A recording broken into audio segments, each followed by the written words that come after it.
ॐ ह्रीं श्रीं क्रीं श्रीं कुबेराय अष्टलक्ष्मी मम गृहे धनं पूरय पूरय नमः।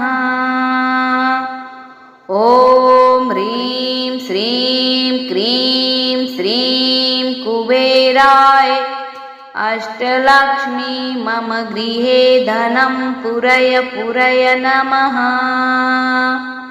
ॐ ह्रीं श्रीं क्रीं श्रीं कुबेराय अष्टलक्ष्मी मम गृहे धनं पूरय पूरय नमः।